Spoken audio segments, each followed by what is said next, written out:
आज rest house में जो है कुछ संगठन के द्वारा मीटिंग आयोजित की गई है। आइए जानेंगे इनसे कि किस प्रकार की मीटिंग का आयोजित की गई है और क्या आने वाले समय में किस प्रकार का आंदोलन, क्या बोलेंगे आने वाले समय में किस प्रकार का आंदोलन है, किस संस्था के द्वारा, किस संगठन के द्वारा आप लोग की मीटिंग आयोजित की गई है। विदर्भ राज्य आंदोलन समिति के द्वारा आज यहाँ पर हमने बैठक आयोजित किया गया है।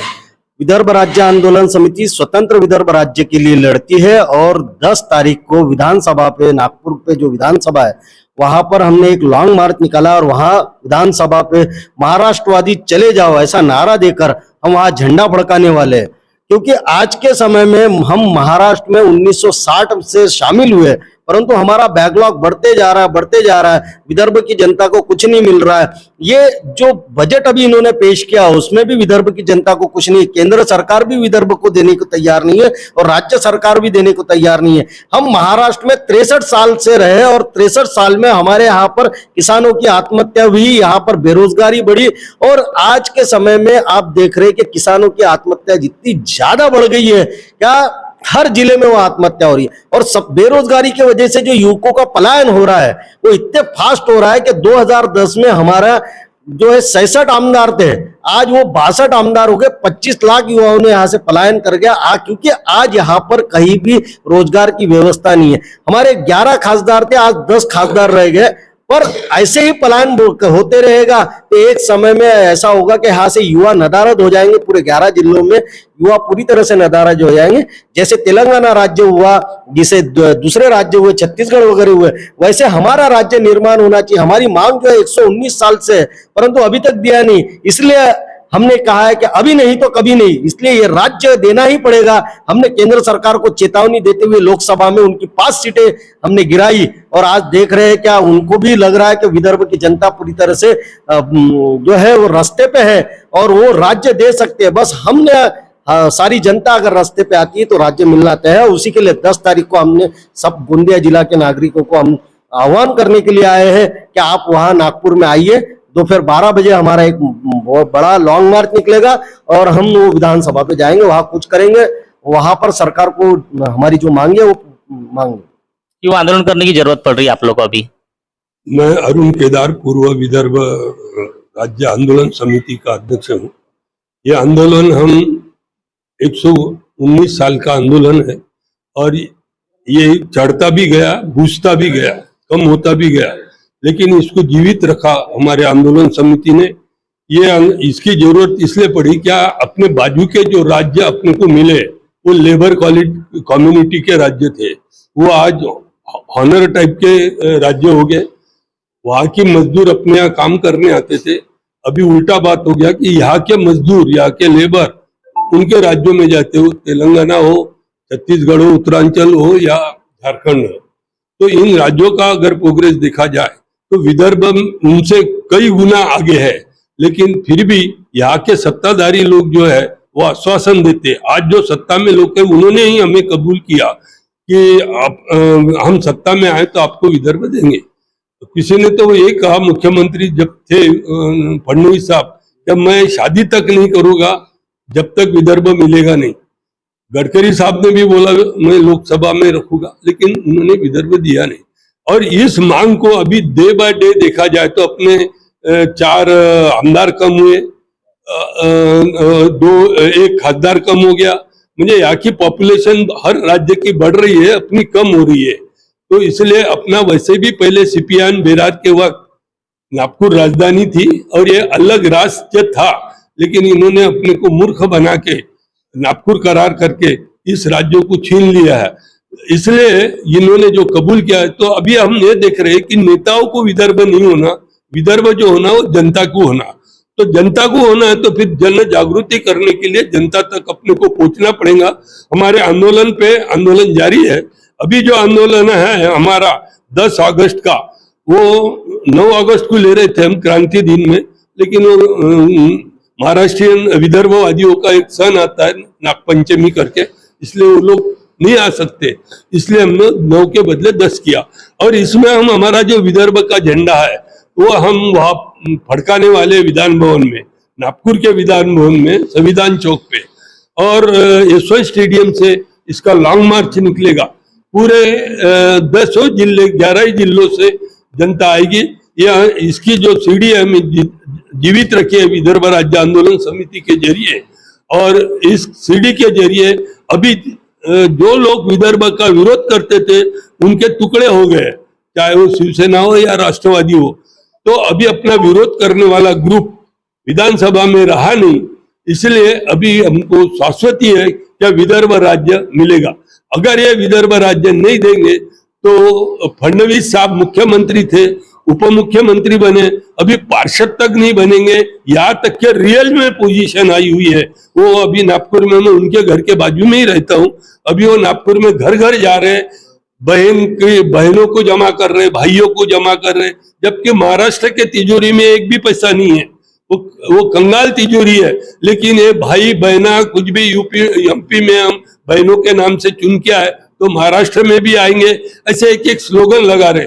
लेकिन ये सब फतवा है, इसलिए हमारा कहना है जनता से, अब की बार विदर्भ की सरकार अभी हमको लाना है। ये तो आप जैसे बोले कि उन्होंने नेताओं ने प्रलोभन दिया था आप लोगों की विदर्भ मतलब अलग होएंगे और इधर आप लोग के साथ में रहेंगे, और नेता लोग जो आप लोग को सपोर्ट नहीं कर रहे, तो अभी आने वाले विधानसभा में चुनाव है विधानसभा का, उसमें आप लोग की प्रतिक्रिया और जनता ने क्या करना चाहिए? हम विदर्भवादी लोग चुनाव लड़वाने वाले हैं विदर्भ के नाम से।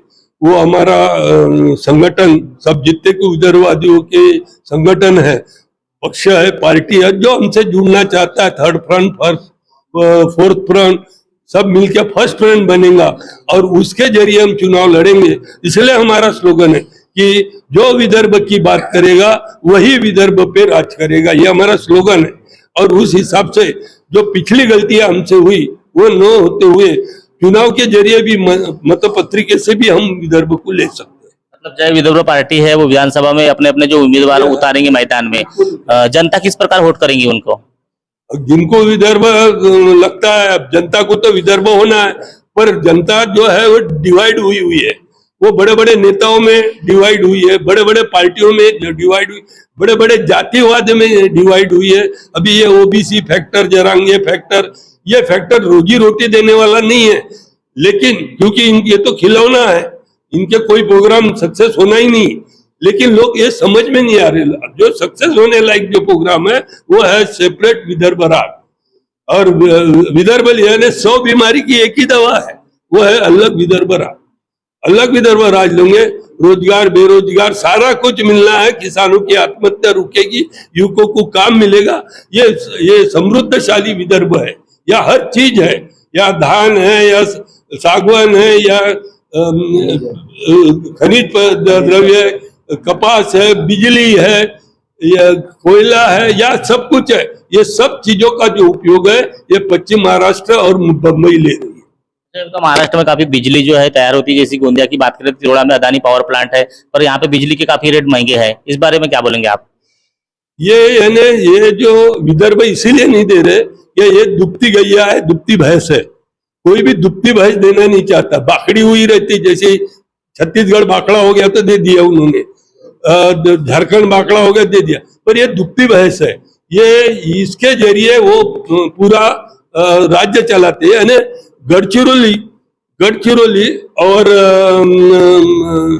ये गोंदिया, ये इनमें सबसे ज्यादा महाराष्ट्र में जंगल है। और जो 5 ईयर प्लानिंग बनता है महाराष्ट्र का, उसमें जंगल को ही प्राधान्य दिया जाता है, और उसके ऊपर से बड़ा बजट जो है वो जंगल विभाग को दिया जाता, जिसमें भंडारा, गोंदिया, गढ़चिरौली ये जंगल एरिया में आते हैं। और ये जो बजट है ये मार्च एंड तक खत्म नहीं किया तो ये रिटर्न ले जाता है, ये शरद पवार जैसे बड़े बड़े दिग्विजय नेता है ये खींच के ले जाते हैं। और वो अपने आपका गोसेखुर्द अभी तक बना नहीं, लेकिन उनका कोयना डैम मगर बन के अब दूसरा डैम चालू हो गया है। दस अगस्त को जो आप लोग का आंदोलन रहेगा तो कितनी संगठन और कितनी जनता लगभग वहाँ पे आंदोलन करेंगे, लगभग क्या है हमारा अंदाज सर? क्योंकि अभी बोने का टाइम है, किसान जरा बिजी है, फिर भी हमारे 10,000 लोग वहां पर रहेंगे। और 10,000 लोगों में वहां आपको अखबार में पढ़ोगे आप कि हमने वहां पर झंडा लगा दिया विधान भवन में। बाकी जनता को आह्वान करेंगे इस माध्यम से? इस माध्यम से जनता को यह करेंगे कि जिनको विदर्भ होना है वो इस मूवमेंट में आना चाहिए, क्योंकि विदाउट मूवमेंट आपको कुछ मिलना नहीं है। मूवमेंट जब करोगे आप तभी आपको कुछ सफलता मिलेगी। तो संख्या अगर ज्यादा बढ़ गया तो उन्होंने विदर्भ का विचार करना ही है, क्योंकि सरकार ये ऑक्सीजन पे है। पहले 44 में से 29 आई थी, 29 में से अभी 17-18 पर आई, अभी तो बहुत ही कम है, अभी आते कि नहीं है। ये सरकार अगर शुद्ध न होगी तो इन्होंने पहला इशू जो आज बीजेपी की क्षमता कम हुई है, वो जो हमारे जैसे विरोधी लोगों ने कम की है कि भैया इन्होंने जो दिए आश्वासन ये पूरे नहीं किए, इसलिए उनकी संख्या कम हुई। पर इनको बचा सकता सिर्फ एक ही इशू, वो यानी सेपरेट विदर्भ राज्य। आने वाले 10 अगस्त को जो है काफी संगठना जनता के साथ में जो है विधान भवन पर जो है मोर्चा निकाल रहे हैं। लगभग महाराष्ट्र में जिस प्रकार राजकारण शुरू है उसको मद्देनजर रखते हुए विदर्भ अलग करने की जो बात की गई थी बड़े बड़े नेताओं ने, उन्होंने जो अभी सपोर्ट नहीं किया गया है, और राजकारण में कहीं ना कहीं जो पार्टी में जो फूट पड़ी है उसी वजह से कहीं ना कहीं इनकी जो जय विदर्भ पार्टी है इस माध्यम से विदर्भ में लगभग अपने विधायक को उतारकर चुनाव लड़ने की तैयारी और रणनीति यहाँ पर दिखाई दे रही है। तो आने वाले 10 अगस्त को जनता से इन्होंने आह्वान किया है कि विदर्भ अलग करने के लिए सपोर्ट करे और ज्यादा से ज्यादा संख्या में उपस्थित रहे। महेंद्र लारे, न्यूज़ प्रभात मीडिया, गोंदिया।